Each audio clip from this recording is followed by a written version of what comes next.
Captain of the Polestar by Arthur Conan Doyle. Dramatized by Marty Ross.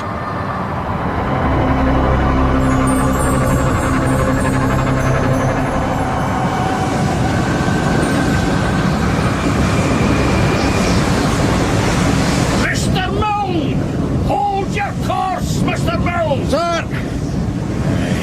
I'll hold this course of yours if it sinks us all in the pit of hell.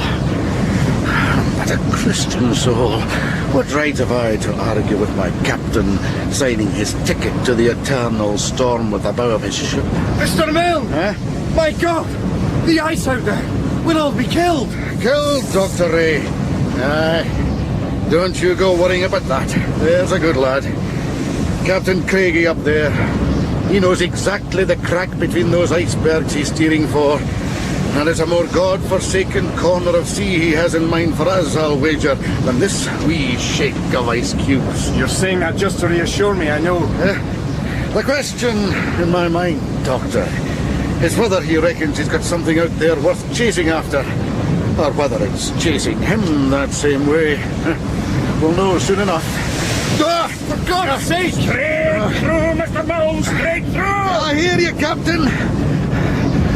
God help me.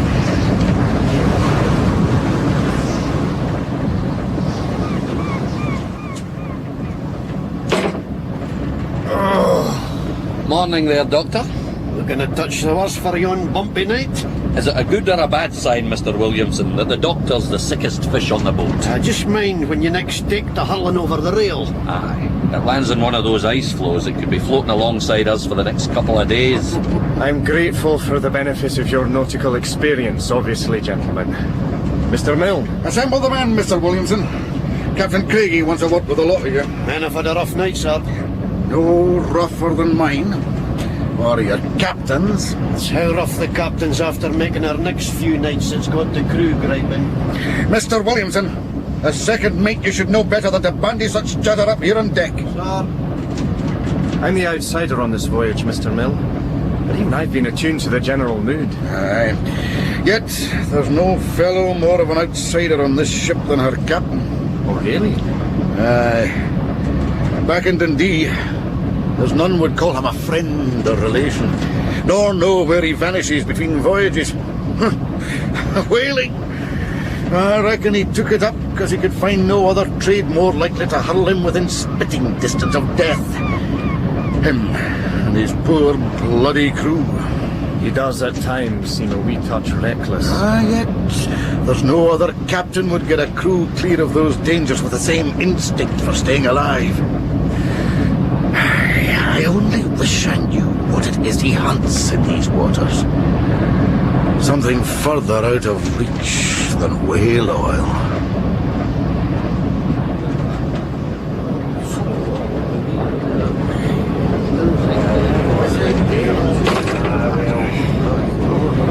The men are assembled. Yes, Captain. And how are you this morning, Dr. Ray? What do you make of our new travelling companions? Captain? The ice floes. Pole's white-masted fleet of ghosts and behemoths. Oh, yes. Yes. Magnificent.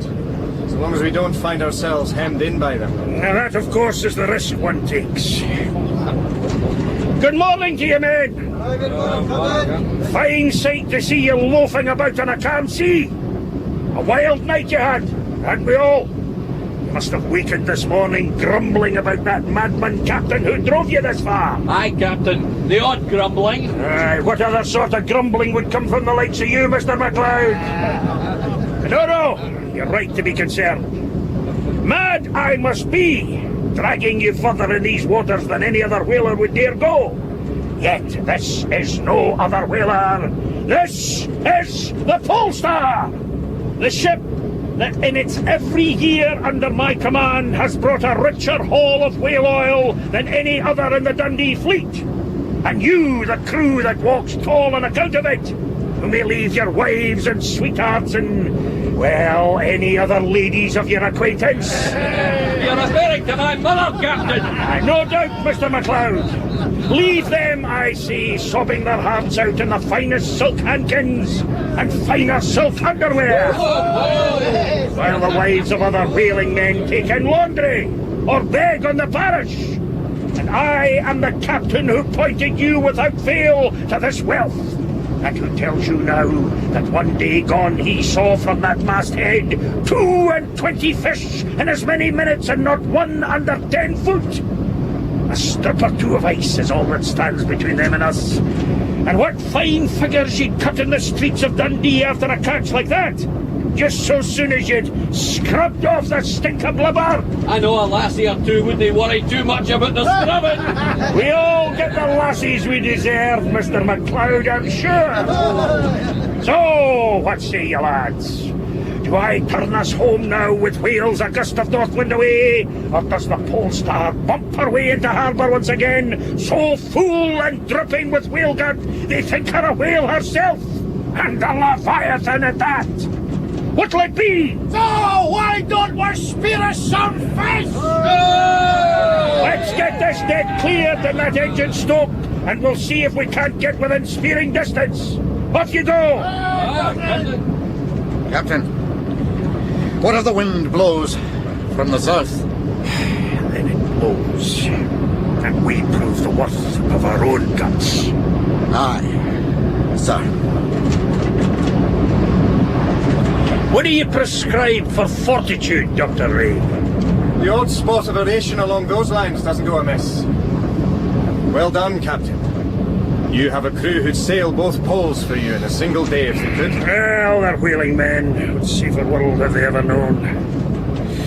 But you, young Ray, I wish I didn't have it on my conscience that I'm carrying with me some green boy, his grasp on the world coming from medical textbooks and storybook dreams of adventure on the high seas. You mentioned once that you've a girl back home, a fiancée even. That's so, yes. Then what, may I ask, are you doing here so far from your lady love's arms? I can scarcely be the only man on the ship who's left a sweetheart behind. Oh, and in many cases we'd be talking a different order of sweetheart. It's true, certainly. Neither Flora nor myself have had overmuch acquaintance with the rougher world. Such was the reason behind my volunteering for this voyage.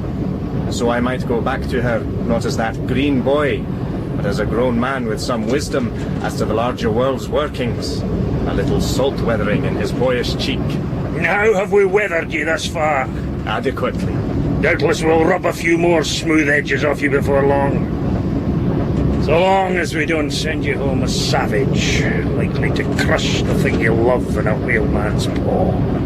I think it unlikely any man's hand, let alone my own, could be hardened to such beauty as I can show you here. No, but it is a risk all the same.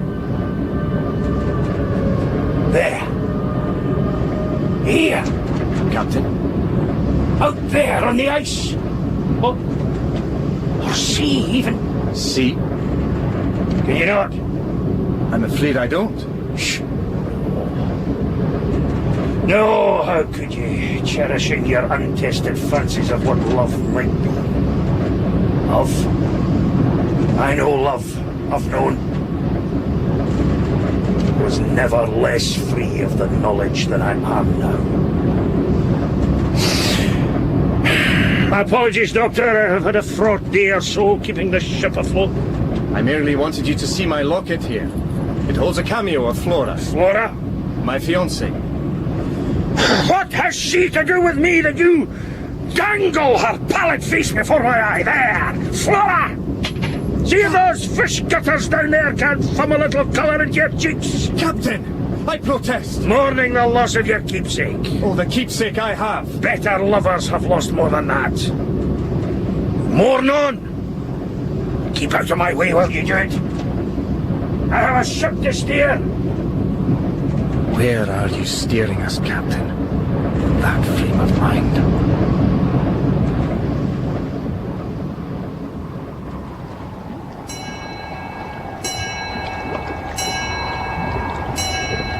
Looking for your sweetheart, Doctor. What? Oh, Mr. MacLeod. Didn't he mean to give you the fritz? You gave me a bit of a stir yourself, creeping about the deck like that in the dead of night. I was looking for For your wee lassie on a silver chain. Here she is. Picked her up myself after the captain flung her down. Thank you. Glass is a wee touch cracked. Is it? Dainty wee thing she looks. Sore with the thought of her, I'm sure. I suppose. I've got a girl, you know. Oh, yes? Margareta. German lass, in Hamburg. See her whenever we pass through. Bonny red hair, my Greta. Long and smooth like a sunset to wander in. She stirs the poet in you, Mr. MacLeod. Oh aye, she does that. When we stop off there on the way back, I'm going to take her a-wandering with me by the side of the Ulster, yon big lake in the middle of town. I'm going to stroke these bruised old harpooner's fingers through that soft hair of hers, and then... You know what I'm going to do then, Doctor? I'm going to flip that kraut whore face down in the dirt and... Well, a veil, I'm sure, may be drawn over the details. The ladies, eh, Doctor? Who'd have the heart for one of these voyages without one of them waiting at the end of it? Anyway, thank you for the locket. Not at all. That ice out there appears to be drawing closer all the time. Oh, aye, the pack'll have us afore long. You see yon channel ahead, between the floes? It's the only strip of water that doesn't have ice on top of it. Well, the pack'll have closed over that too by morning. Wind's changed, calling the captain's bluff. Coming from the south. Can you no feel it? We'll be trapped. Deeper in the dirt than my Greta when I get my hands on her. I see. Oh, yes. I can hear it now. Hear it? The south wind. MacLeod. That is the wind, isn't it? What do you reckon it is? No. You're the seaman here. What is that? I haven't the faintest notion, Dr. Ray. But I've heard it every night since we passed Shetland. Since Shetland? Look, what's going on here? Another attempt at taking the rise out of your ship's unseaworthy doctor. I'm no laughing, Doctor. You sure it isn't some animal? Some wounded animal? Ah, Christ, is yon bloody thing squealing away again? Mr. Williamson. As if we weren't frightened enough already. Frightened? What's to be frightened of?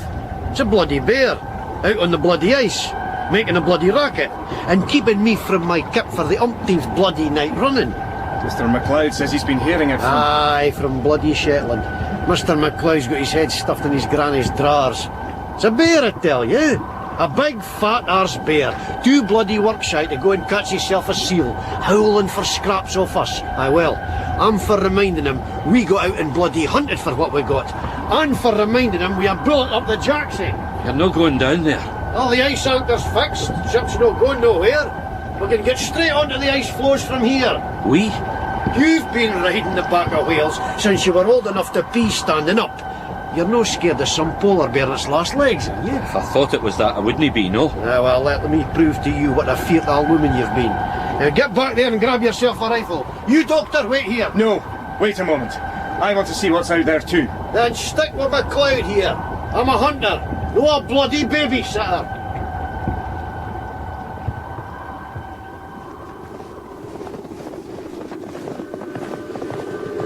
By God, you'd think you ought to get a sore throat. Quiet there. We've walked some way out from the ship.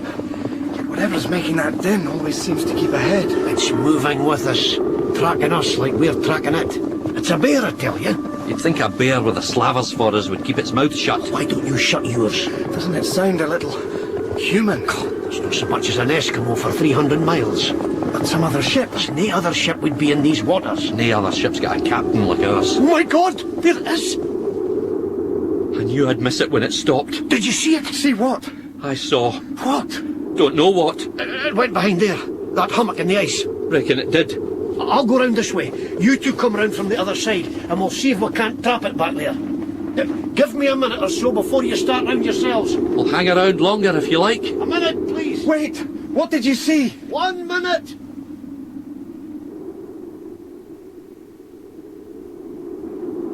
Come on. Where are you? You shut up, have we? You're scared of the big bad hunter. So you should be. I'd be turning the snow yellow if I were you. I'd be... Is that you? Oh, I see you. Oh, dear Christ! MacLeod! I hear it! Mr. Mr. Williamson! Mr. Williamson! Run! MacLeod! Look! There's something! It's him! Williamson! Get back to the ship! Get back to the bloody ship! Did you see it? Get back to the ship! Best idea you're up here all night, come on! Get up there! Quickly! What was it? Just get up! Christ almighty! Christ bloody mighty! Here, Doctor, take my hand! I'm quite all right. I just want to know what he saw. I'll tell you what I saw! I'll tell you! Williamson, calm down. Calm down. Just try and breathe slowly, steadily. That's it. My word, Mr. Williamson. I've seen you many a time thigh deep in the whale's belly, but I never caught your trouser legs steaming like that before. Shut up, you! MacLeod, If you'd seen it, what did you see? I don't know! After all that, Quiet! It was out there in front of me. All of a sudden. Like it had blown up out of the ice and the cold air. Right in front of me, Doctor. And I don't know, you see, if she was awful or beautiful. She? Captain! Captain, you here? I hear. We went out on the ice to take a look and... What a long voyage it's been. But soon now I know we'll meet in our harbour. Captain? Ice is closing in, Captain. Yes, I hear.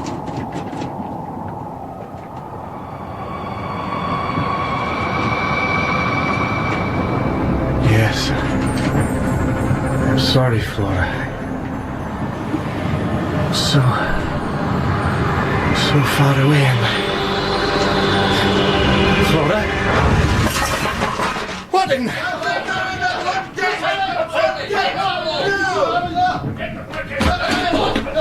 Good morning, Doctor. Mr. Milne, what's happening? We're caught in the ice. I'd get on deck if I were you. Captain's going to have a word. If this lot doesn't lynch him first.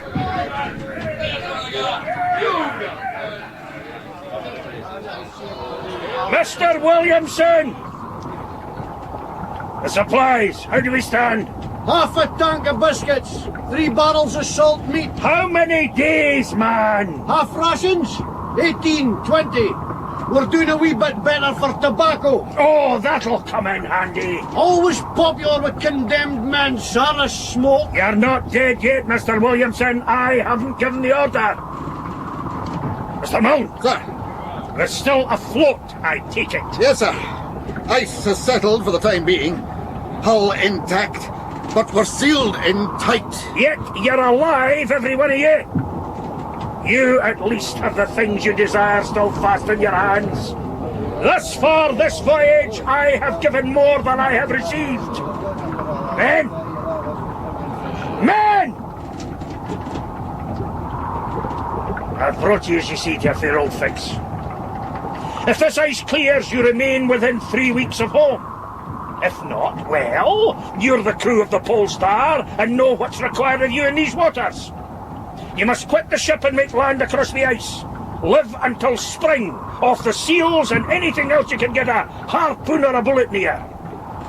Do or die it, but you wouldn't be the first whaleman to last a winter on it. It's what might be on your ice that worries us. Aye, whatever screech of a thing's been howling round this boat since Shetland. Aye, that's right. Quiet there! Your captain's speaking! There's nothing on that ice for the Polestar's crew to run frightened of. And how may we be sure of that, Captain? Because if there's anything on that ice calling the fate of any man on the ship, you may be sure it calls to your captain's ear and no other. If any man is to bear the honour of being the Polestar's first loss to these floes, then he stands, I assure you, where I do, steady in his whaleman's boots, and not tremulous as here and there below. I am ready for the next challenge set me from that wind and ice. See, you can say likewise. Captain! A moment, Mr. Milne. I'll go to him.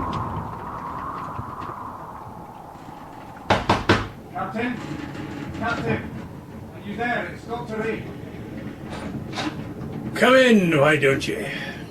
Well, if you don't mind. Not at all. You may be of help to me. If I can. I was a little concerned, confused perhaps. at what you said up there, as I'm sure were many of the crewmen. Of course. What a wild, white mystery I've dragged you amidst. I should have sailed here myself, were that possible. You and Milne will do what you can for them, I'm sure, over the difficult days ahead. What may I do for you, Captain? It's curious. All the years I've sailed these waters, I never thought of making a will.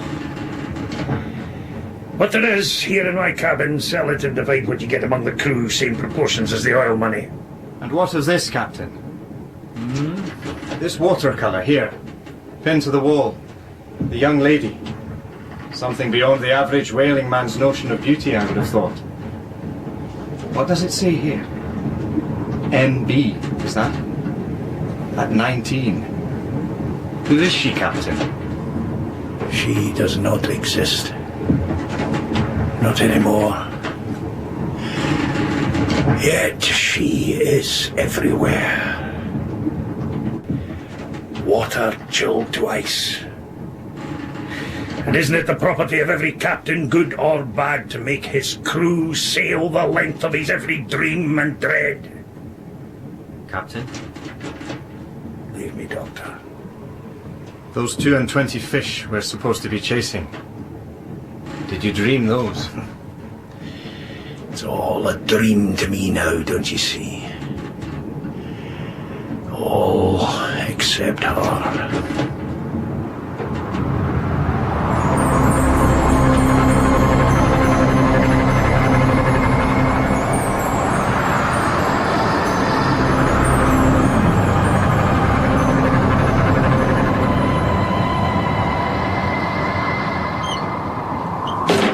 Mr. Mill. Aye. More bad news, I hear. Aye, Doctor.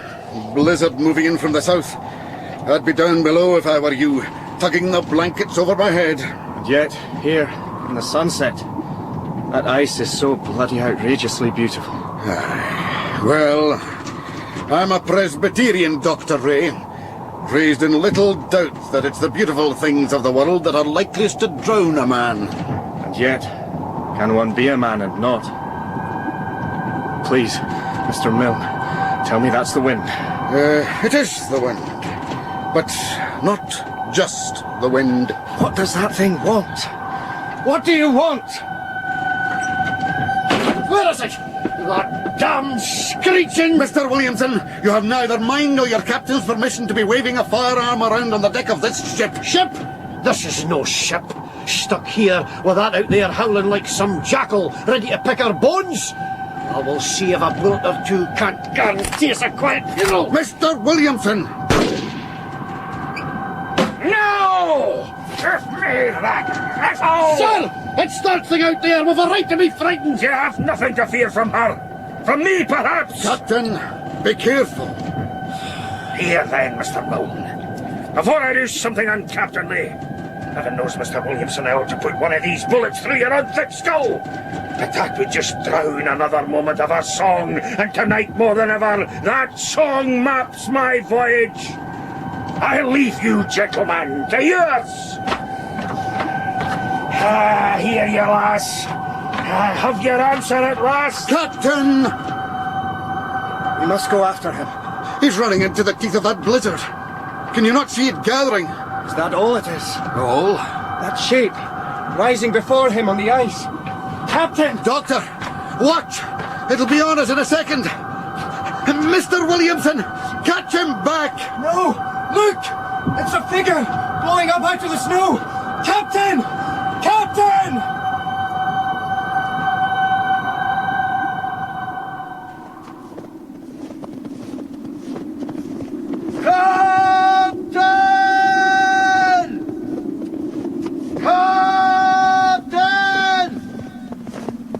Mr. Man! Any sign? None, Mr. Williamson. We must be turning back, Dr. Ray. A little further, surely. We're 10 miles from the ship already. We have to know, don't we? Master Man! Master Man! They found something! All of you, over this way!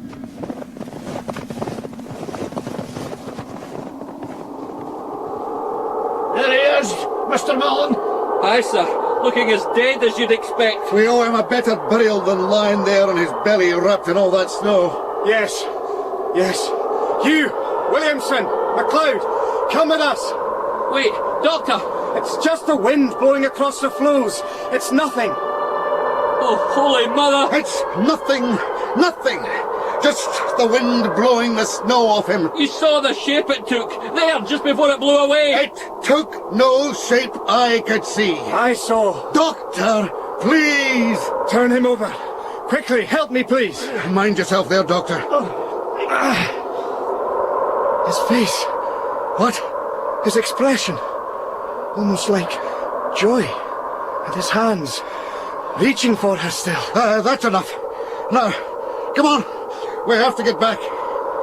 You, I suppose, are the captain of the Polestar now, Mr. Milne. Aye. Captain of a ship can't sail anywhere. The wind might change. The ice might shift. Tomorrow, perhaps. Wind and ice will speak in their own good time, and we must live with whatever they tell us. There's no voice out here harder to argue with than theirs. Back to the ship.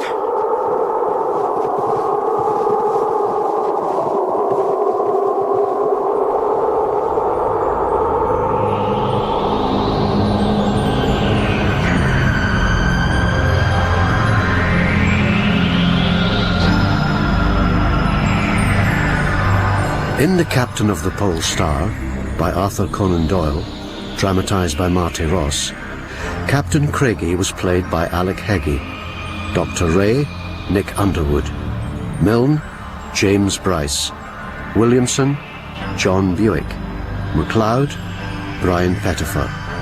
The director was Bruce Young.